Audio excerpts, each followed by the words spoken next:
YouTube. I'm finally back. Um, I'm not as busy as I was yesterday.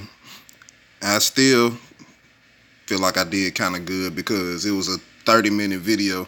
I didn't even expect it to be that long, but I can expand more on what I was trying to explain yesterday or the day before yesterday. So, the 400-year prophecy. I'm actually going to use the screen recorder this time because I want to go into the Bible and actually read the prophecy. So I'm going to start at Genesis 15, verse 5. And he brought him outside his tent into the starlight and said, "Look now toward the heavens and count the stars, if you are able to number them." Then he said to him, "So shall your descendants be." And he, Abram, believed in, trusted in, relied on, remained steadfast to the Lord. And he counted it to him as righteousness, right standing with God. And he said to him, "I am the same Lord who brought you out of Ur of the Chaldees to give you this land as an inheritance." But he, Abram, said, "Lord God, by what shall I know that I shall inherit it?" And he said to him, "Bring to me a heifer 3 years old, a she-goat 3 years old, a ram 3 years old, a turtle dove, and a young pigeon." And he brought him all these and cut them down the middle into halves, and laid each half opposite the other. But the birds he did not divide. And when the birds of prey swooped down upon the carcasses, Abram drove them away. When the sun was setting, a deep sleep overcame Abram, and a horror, a terror, a shuddering fear of great darkness assailed and oppressed him. And God said to Abram, "Know positively that your descendants will be strangers dwelling as temporary residents in a land that is not theirs, Egypt. And they will be slaves there and will be afflicted and oppressed for 400 years. But I will bring judgment on that nation whom they will serve, and afterward they will come out with great possessions. And you shall go to your fathers in peace. You shall be buried at a good old age. And in the fourth generation, they, your descendants, shall come back here to Canaan again. For the iniquity of the Amorites is not yet full and complete." When the sun had gone down and a thick darkness had come on, behold, a smoking oven and a flaming torch passed between those pieces. On the same day, the Lord made a covenant, promise, pledge with Abram, saying, "To your descendants I have given this land, from the river of Egypt to the great river Euphrates, the land of the Canaanites, the Kenizzites, the Cadmonites, the Hittites, the Perizzites, the Rephaim, the Amorites, the Canaanites, the Girgashites, and the Jebusites."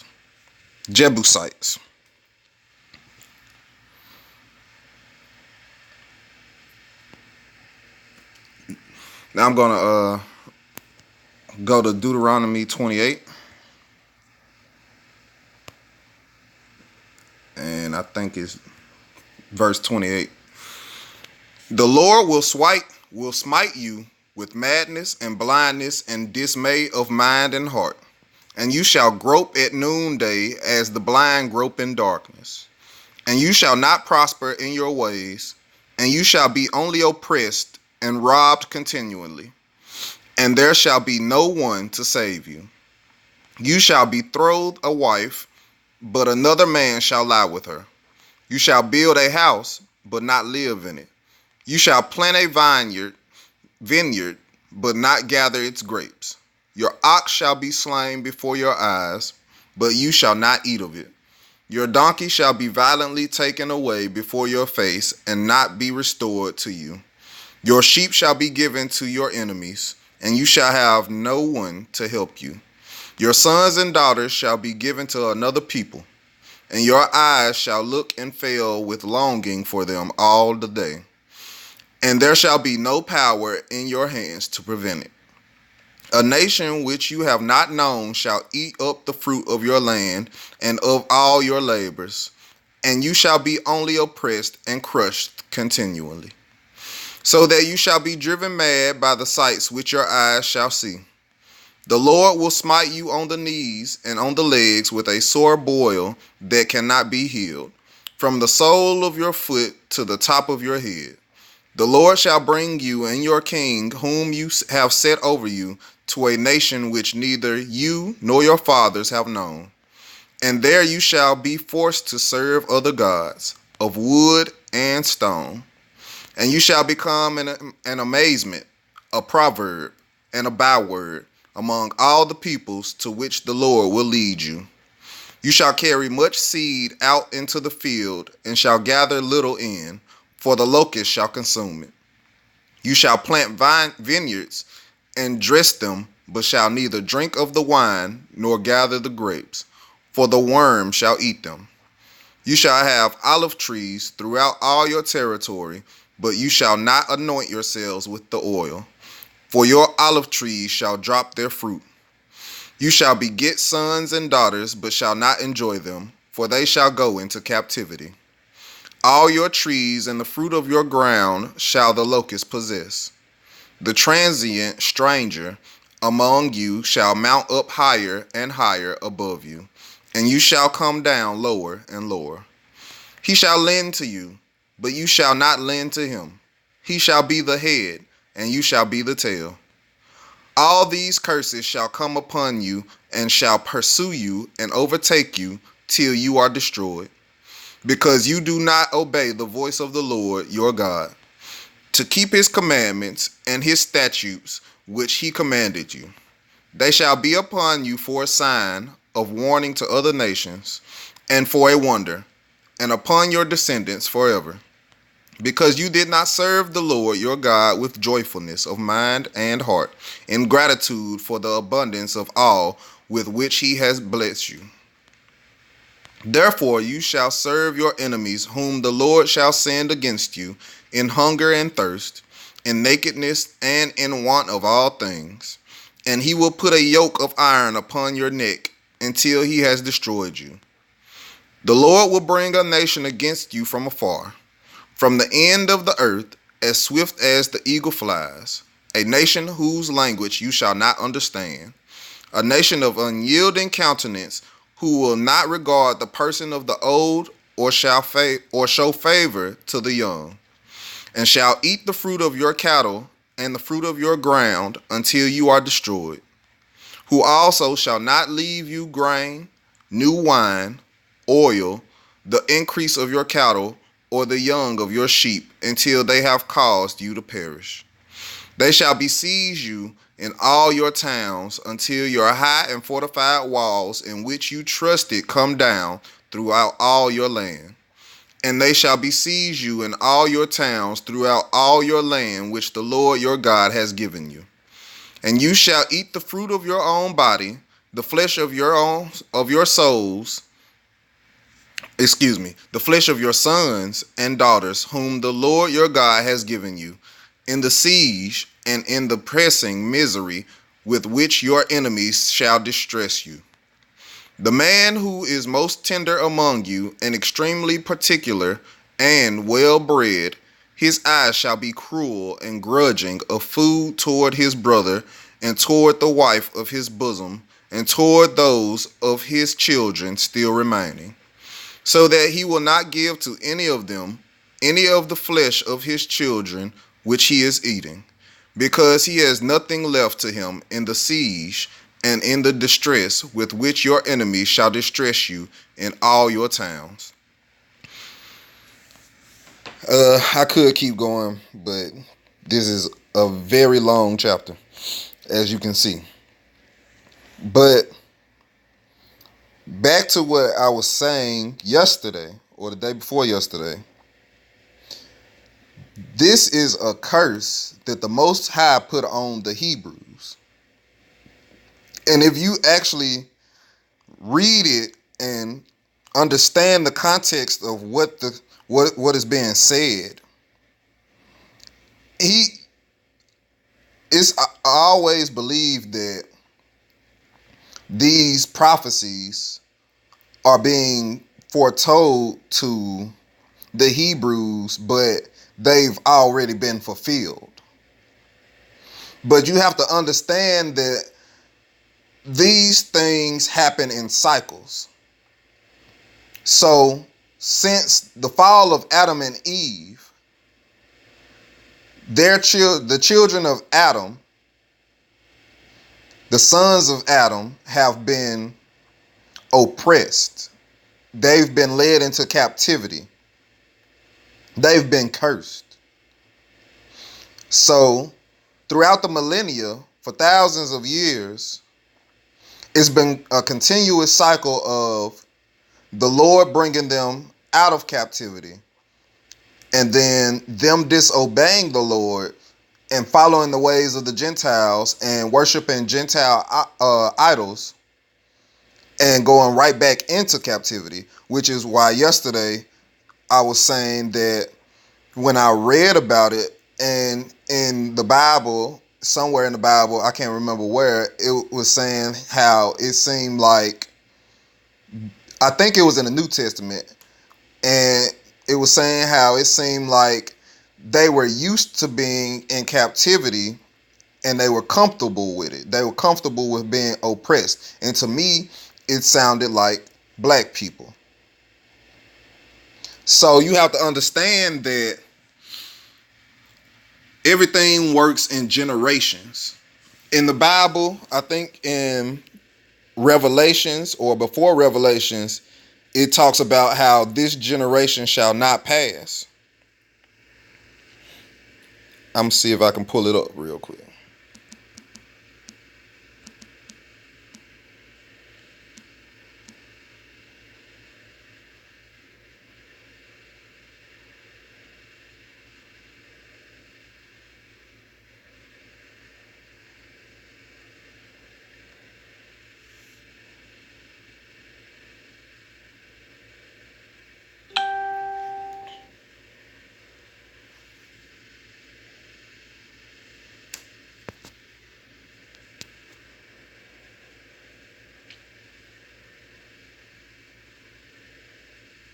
Truly I declare to you, all these evil calamitous times will come upon this generation.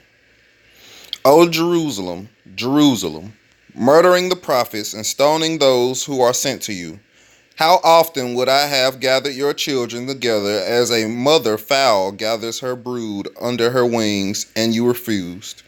Behold, your house is forsaken and desolate, abandoned and left destitute of God's help. For I declare to you, you will not see me again until you say, blessed, magnified, and worshiped, adored, and exalted is he who comes in the name of the Lord. So, that's not the exact verse, but it's basically stating the same thing, that this generation shall not pass. So things happen in generations. So from generation to generation, you have a generation that awakens to the truth. And most of the times they either revolt or they protest. And the people in power always find a way to quell them, find a way to soothe them, or find a way to defeat them. They either kill them off or they give them just enough leniency to believe that they have their freedom back. And then they're quieted down for a time so that the generations after them don't complain as much. They don't want to revolt. They don't want to fight their oppressors. But as time progresses, there is going to always be a generation where a certain amount of people wake up to the truth, and they basically find it in their minds and in their hearts that their purpose is to wake up the rest of their brothers and sisters. That's where you get these movements from. That's where you got the civil rights movements from. That's where you got the Underground Railroad movement from. That's where you got the revolts in Haiti and in Jamaica from. And all these other islands. Because not every generation, as time progresses, you have to know that society changes. So not every generation is going to think the same, even though they're brought up a certain way. Even though they're taught certain things from a young age, not every generation thinks the same. They might have some of the same ideals and beliefs because that's the foundation of their family. That's what their family was brought up on and taught. But the younger generations usually have their own ideals, usually have their own beliefs, and usually, do their own thing. Because they're basically in tune with the times. They were born in a certain time frame, and whatever was going on within that time frame while they were growing up, that's what they're in tune with. That's what they're accustomed to. So our people are at a time where it's the older generations versus the younger generations. And you hear it all the time. This younger generation, this younger generation, that. We not our ancestors. We're different. We're not the older generations. We don't sit and take oppression. It's a cycle. So right now, right here and now, in this day and age, we are at the cusp of a spiritual revival within our people.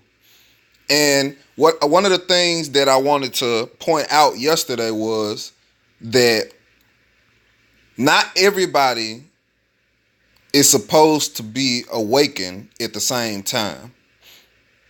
Like I said, everything happens in cycles. So just because you woke up doesn't mean the person next to you is supposed to wake up at the same time. So don't get frustrated when you try to bring them the knowledge and they're not attuned to hearing it. They're not open to hearing it because it's just not their time to believe the truth. It's not their time to hear the truth. Some people, it's not meant for them to wake up at all because they're not a part of your people. They might look like you. They might sound like you. They might act like you, but they're not a part of you. What you're doing. They're not a part of your people. They're not a part of the Most High's elect. But somewhere I read that the cycles happen like every 1,000 years or so. I'm not sure if that's true. I'm not sure if that's valid. But I try to look back on my history and see what happened within that supposed time frame leading up until what they say is supposed to be happening either in the future or the present. So with slavery, it supposedly happened August 20th, 1619. So we know this. Well, I can't say that we know this for a fact because we were taught our history. But let's just say, for the sake of argument, let's just say We know this for a fact. This slavery started August 20th, 1619. That was the beginning of our slavery cycle. Somewhere along the line, generations later, you have the Underground Railroad movement and people running for their freedom, revolting for their freedom, so on and so forth. But ultimately, not all our people were free. So then, even more down the line, years later, you have the Civil War. And then you have the Emancipation Proclamation. Even then, not all our people were free. They might have written it into law that our people were supposed to be free, but that was really just a veil. It was just a shroud to cover up the fact that they had come up with a new system of slavery for our people, which is called laws, the laws that they make now. So then, even still, our people were oppressed, and our people were treated like third-class citizens. And then, on down the line again, you have the Civil Rights Movement. So, since the Civil Rights Movement, we haven't really had an awakening of our people. We haven't really had a revelation. Our people haven't had a revelation. Our people haven't had guidance. Since the Civil Rights Movement, our people have been content in their positions. They've been comfortable and they've been asleep. You might have a certain amount of people, like a handful of people here and there across the world or across the United States that wake up, but not enough to cause an uproar. If you get what I'm saying, if you understand what I'm saying. So, in every instance where our people had awakened, you had a large number of our people awakening. So much so that it caused almost all our people to awaken. And it made them realize that they needed to fight for a change. They needed to fight for their rights. They needed to fight for their humanity. We don't have that in this day and time. We haven't had that in years. And so with that being said, like I said, it's all about cycles.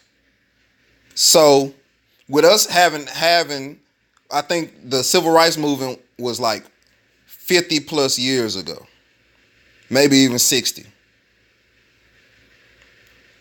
With us not having leaders to look up to and to lead us and guide us, we've been complacent. So now with the 400 years of our captivity coming into an end tomorrow, it's just all a part of a cycle. It's just all a part of more of our people are going to wake up now, because for one, we made a covenant. Our forefathers made a covenant with the Most High, and He upholds His covenants. So the Most High is going to do what He said He was going to do, which is bring His people out of that nation. He's going to bring His people from out of the nations, the the congregations of the Gentiles. And he's going to do that by waking them up.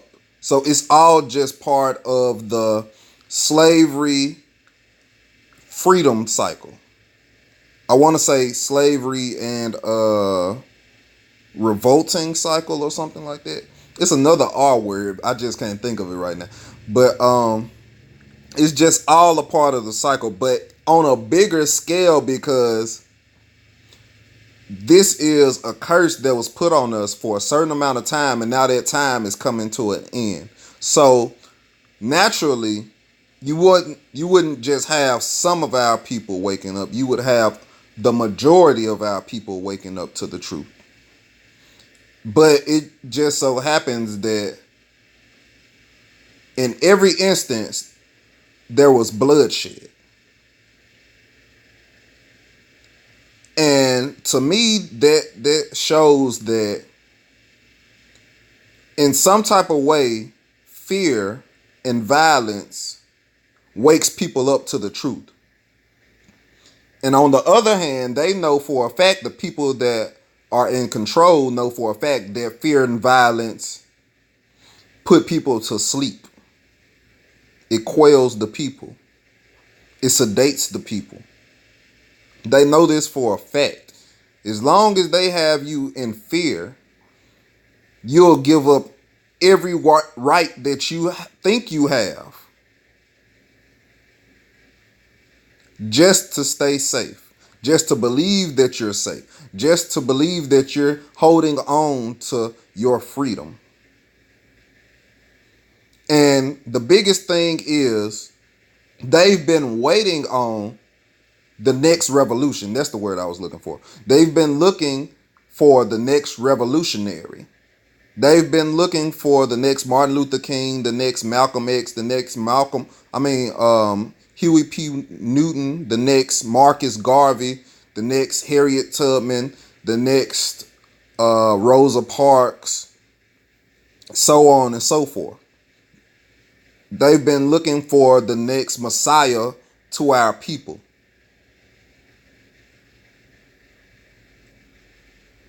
Please don't get offended because I said Messiah. Because I know how Christians are. I know how religious people are about being so dogmatic to where you can't equate man or men or humans to such a high stature. But the man Jesus of Nazareth was just that, a man. And they called him a Messiah because he was trying to wake our people up. And they wouldn't listen. If you read the New Testament, none of our people really listened or followed him like they were supposed to. They worshiped him as a God. They worshiped him as the Son of God. Even though he told them numerous amounts of times that everything that he did through the Most High. He said his Father, but it's also our Father, which is why he said when you pray, say, our Father who art in heaven. And the common misconception is that we were taught that he was the only Son of God. But in the Bible, it clearly states the sons of God, the children of the Most High, the elect of the Most High. So when I say Messiah, I'm not putting them on a pedestal. I'm not giving them such a godly stature to where you should be offended as if I'm saying they're higher than the Most High. They're better than the Most High. I'm not. I'm just saying they were such good spiritual teachers. They were so good at trying to wake our people up, or they were so good at waking our people up that they caused revolutions. Some peaceful, some violent, but revolutions nonetheless. And that's what they're waiting on. The people in control and in power now are waiting on the next revolution, the next Messiah or Messiahs, the next Christ-like figures, which Christ means consciousness. His name isn't Jesus Christ because Christ is a title. You can achieve the title of Christ by becoming more conscious. He was called Jesus of Nazareth, which, if you know anything about history, back then they didn't really have last names. They went by the place where they were born and raised.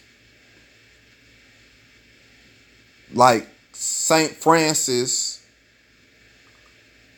Hold on. Matter of fact, I have it on the front of my wallpaper. Saint Francis of Assisi. He doesn't have a last name. His first name is Francis, but he doesn't have a last name. But in other languages and other cultures, they use de, de, which means of, and then wherever the place they were from. So they'll have a first name, they'll have de, which is de, which means of, and then they'll have the place where they were born and raised. And people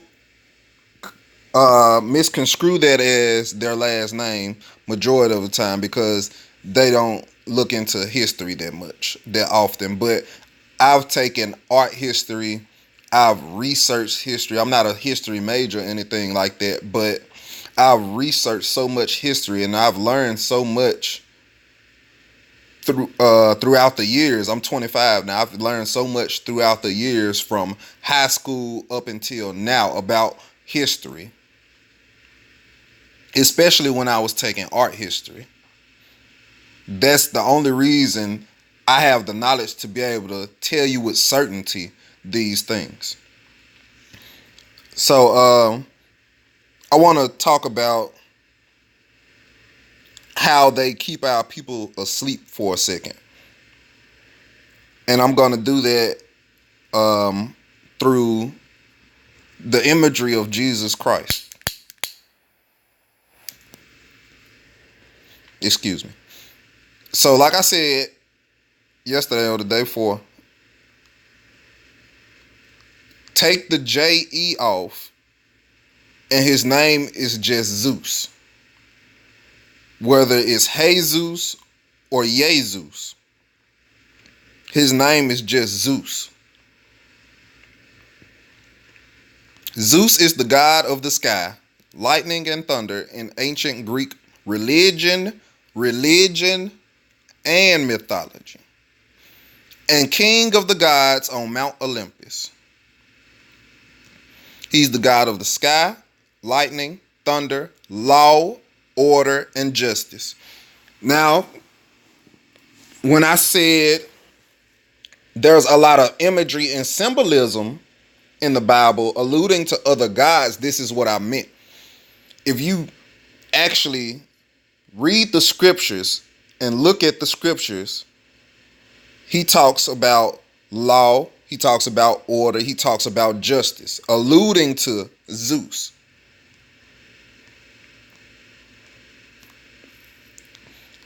He uses a lot of parables about different animals.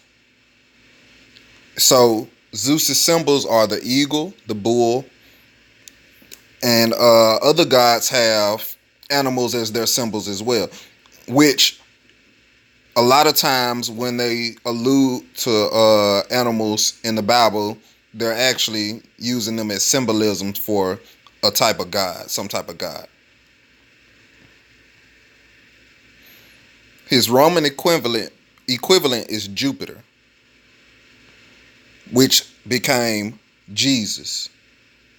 They kept the J, took the rest off, and added Zeus, and he became Jesus. If you research Greek mythology, Roman mythology, Sumerian mythology, Egyptian mythology, you will find that each one has a Jesus story. The Son came from the Father and then went ascended back to the Father and became a part of the Father. But they're talking about a demigod. They're talking about someone that was impregnated, well, conceived by a god and a mortal. And I don't call the Most High God because a god can be any spiritual figure or deity with supernatural abilities and powers. So for religions to call the Most High by the name of God, that's not the Most High's name. So I try not to do that as much as possible. Because what God are you referring to when you say that? In the name of God, but what God are you talking about? So I have different versions of the Bible. Right now I'm using the Amplified Bible Classic Edition. But I also have the King James Version and the King James Version with the Apocrypha. And in this version, you have Ecclesiasticus. And before you even start reading, it says an explanatory introduction. This Jesus was the son of Sirach and grandchild to Jesus of the same name with him. This man therefore lived in the latter times, after the people had been led away captive and called home again, and almost after all the prophets. Now his grandfather Jesus, as he himself witnesses, was a man of great diligence and wisdom among the Hebrews, who did not only gather the grave and short sentences of wise men that had been before him, but himself also uttered some of his own, full of much understanding and wisdom. When, as therefore, the first Jesus died, leaving this book almost perfected, Sirach, his son, receiving it after him, left it to his own son, Jesus, who, having gotten it into his hands, compiled it all orderly into one volume and called it Wisdom, entitling it both by his own name, his father's name, and his grandfather's, alluring the hearer by the very name of wisdom to have a greater love to the study of this book. It containeth therefore wise saying, dark sentences, and parables, and certain particular ancient godly stories of men that please God. Also his prayer and song. Moreover, what benefits God had vouchsafed his people, and what plagues he had heaped upon their enemies. This Jesus did imitate Solomon, and was no less famous for wisdom and learning, both being indeed a man of great learning, and so reputed also.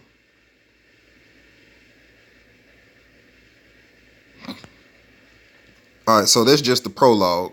So what I really want to get into is how it refers to wisdom as a woman. It says, all wisdom cometh from the Lord and is with him forever.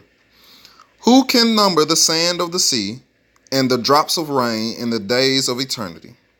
Who can find out the height of heaven and the breadth of the earth and the deep and wisdom? Wisdom hath been created before all things, and the understanding of prudence from everlasting. The word of the Most High is the fountain of wisdom, and her ways are everlasting commandments. To whom hath the root of wisdom been revealed, or who hath known her wise counsels? She is with all flesh according to his gift, and he hath given her to them that love him. And the reason I want to bring that up is because one of the children of Zeus is Athena. Athena is the Greek goddess of wisdom and strategy. She is one of the 12 Olympians. Athena's symbol is the owl, the wisest of the birds. She also had a shield called Aegis, which was a present given to her by Zeus. So I really just want to get into the birth of Athena. There are many stories about Athena's birth. In Hesiod's Theogony, Zeus had sexual intercourse with Metis, but Zeus was scared of her giving birth to a child because the oracle of Delphi had said that she will give birth to Athena and a son that would overthrow Zeus, just like Zeus overthrew Kronos. To stop Metis giving birth to her son, Zeus swallowed her whole. This was when she turned herself into a fly as Zeus and Metis were playing a game. However, Zeus was too late as Metis was already pregnant. While she was inside Zeus's head, Metis made a helmet, armor, and a robe for Athena. The hammering noise caused Zeus to have a severe headache. To help Zeus in pain, Ares cut his head open with a Minoan axe. Athena then came out of Zeus's head. She was fully grown and her armor on. Athena was given many other titles. She has the epithet Argane as the patron of craftsmen and artisans. With the epithet Parthenos, she was especially worshipped in the festivals of the Pantheon. I don't know how to say that, or that one, where both militaristic and athletic displays took place. With the epithet Promachos, she led in battle. With the epithet Polias, Athena was the protector of not only Athens, but also of many other cities, including Argos, Sparta, Gordine, Lindos, and Larissa. So, the only reason I wanted to read that is because I wanted to prove the point that there are symbolism of many gods in the Bible, not just one God. They want you to believe that the Bible is so black and white that the Bible is God versus the devil, the children of God versus the children of the devil. But there are symbolisms of many gods in the Bible. There's a book called The Lost Book of Enki by Zachariah Sitchin, which could either be credible or non-credible. But in that book, it talks about the creation of man and how there were different forms of man that were created before they had finally perfected what they were looking for in their servants.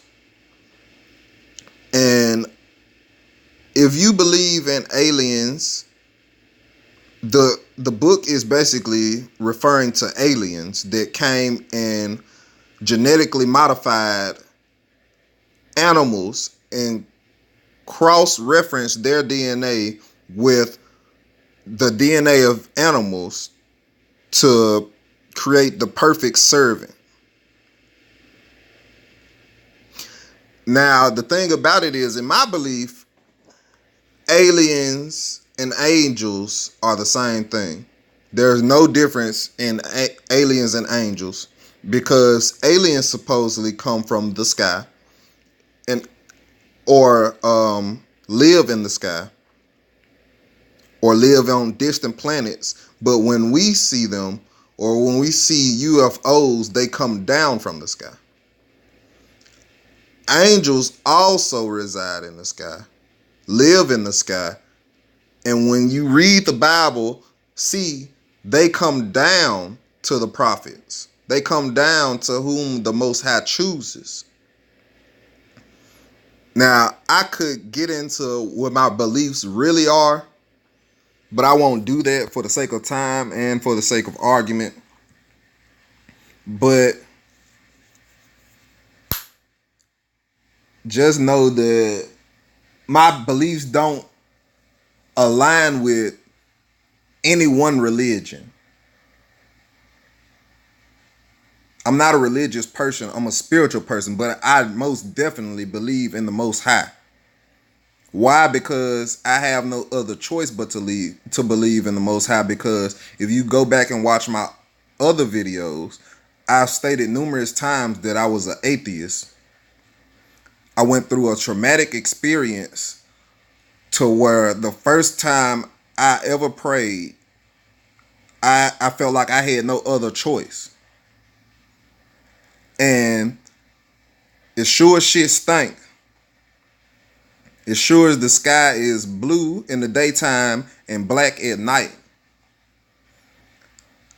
I came out of that experience not even a week later, and I was a completely different person. My faith had changed. So I have no choice but to believe in the Most High. But the journey, the spiritual journey that the Most High took me on is different from what religions try to teach you. So a lot of people wouldn't understand what my ideals are, basically, what my beliefs are.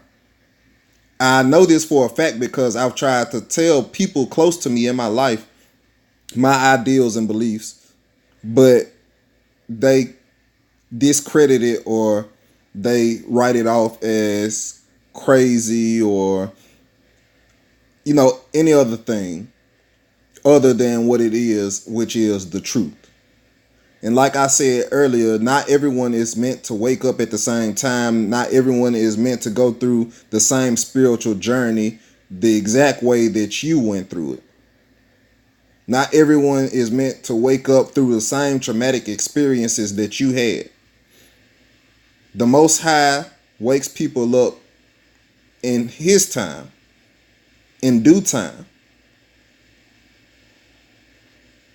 So,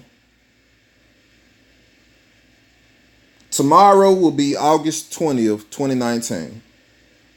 What do I believe is going to happen tomorrow? Nothing. What do I believe is going to happen after tomorrow? I don't know you. The Most High hasn't shown me that.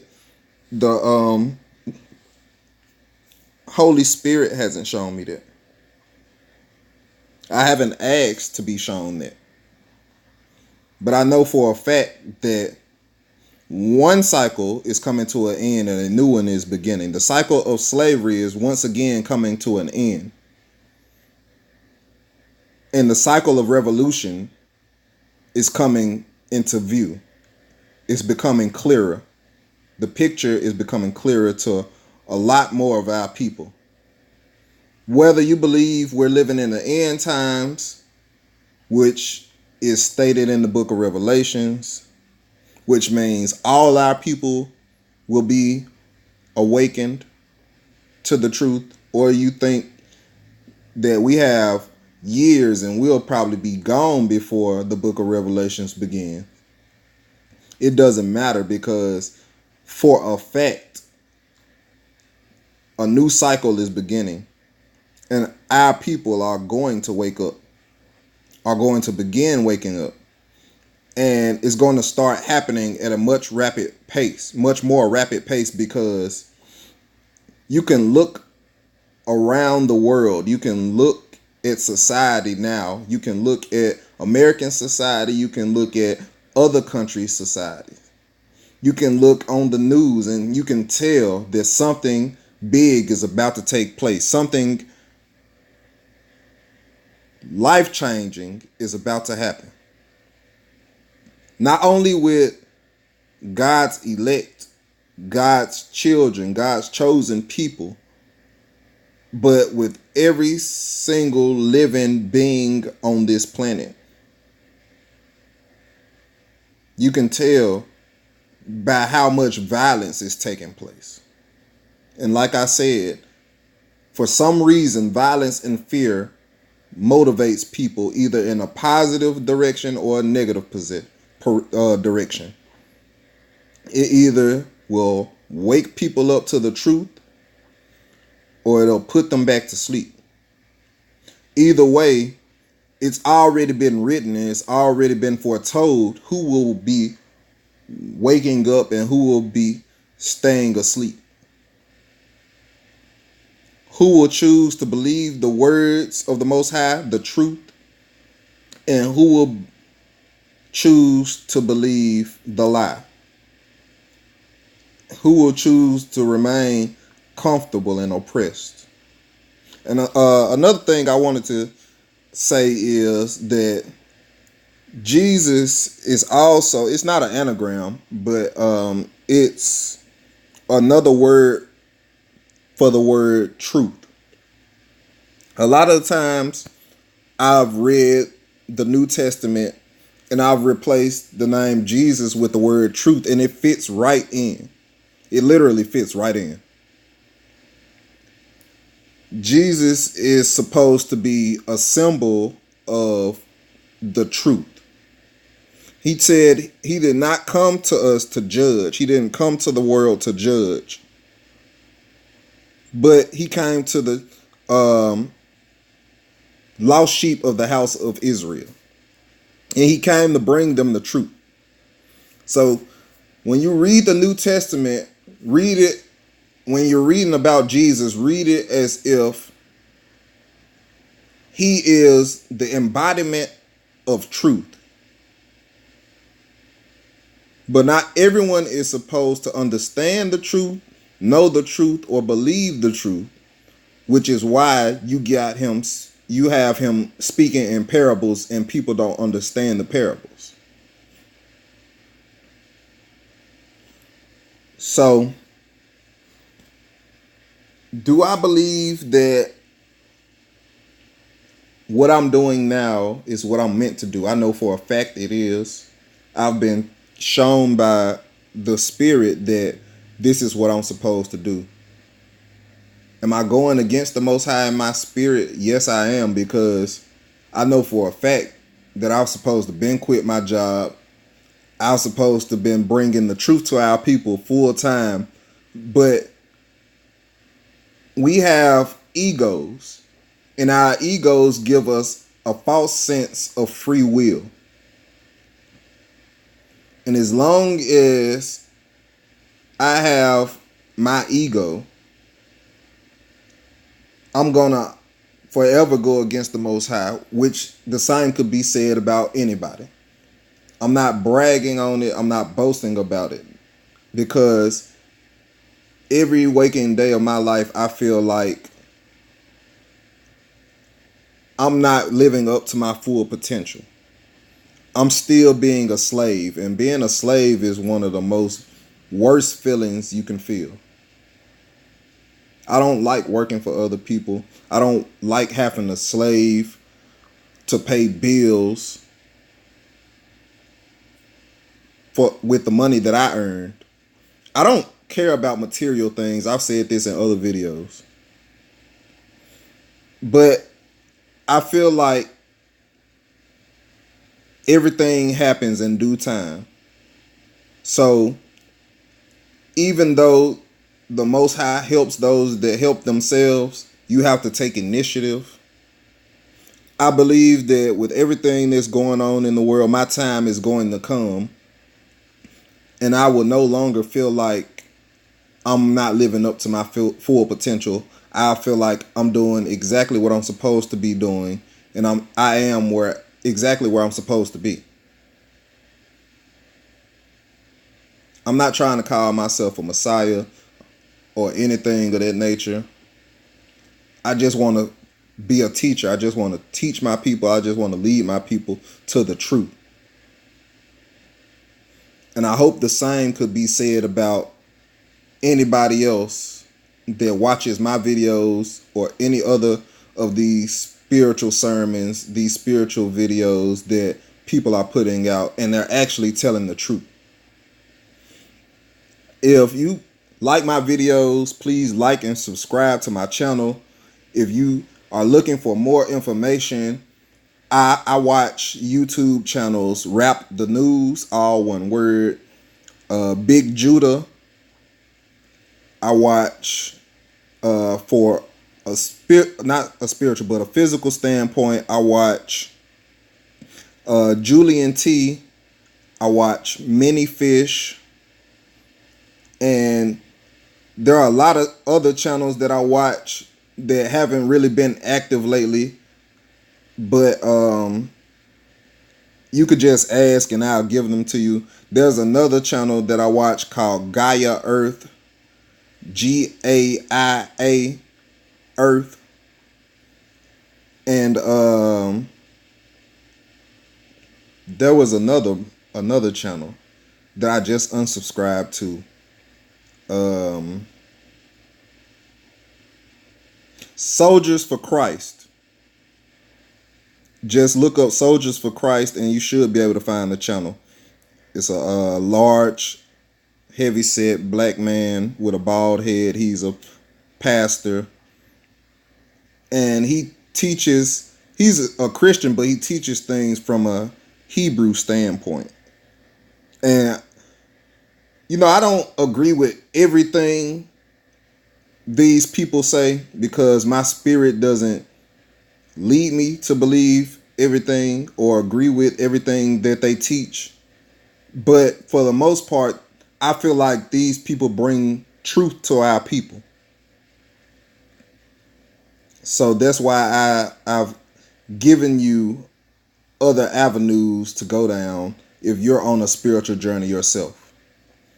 Also, I want you to look in the Greek mythology, look in the Roman mythology, look into Sumerian mythology, and Egyptian mythology.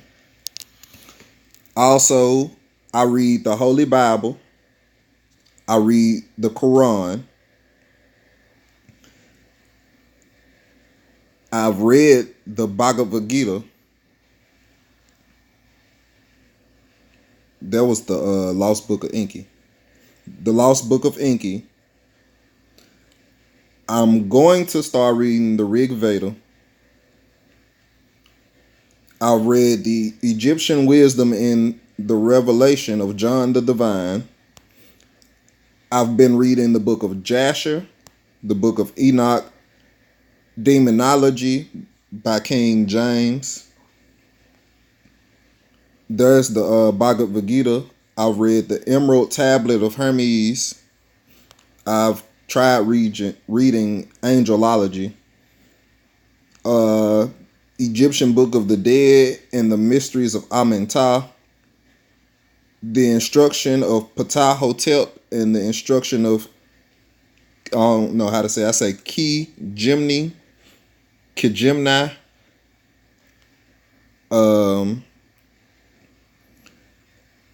Also, I read the Barcode trilogy, which is about the mark of the beast. It starts with the Barcode tattoo, and then it goes to the Barcode rebellion, and then the Barcode prophecy. I haven't finished reading the Barcode rebellion, and I haven't started on the Barcode prophecy yet. And then there's just other little things that I research and learn on my own time. But those are some of the places you can start if you're on a spiritual journey. And if you have any questions, you can always comment on one of the videos and ask me, and I'll get back to you. So This is the first. I'm not gonna say the first hour-long video I've had. I think I've had one other hour-long video, but I've went over a lot of information. I've given you my thoughts and ideas on the 400-year curse and prophecy and what I think is about to take place. And I just hope that we all come into the truth and we all understand that one cycle is coming to an end and another one is beginning. And I hope this leads somebody to the Most High, to the truth of the Most High, who the Most High really is. Because when I first started my spiritual journey, my journey was all about learning who the Most High really was, not just who religions taught us the Most High was.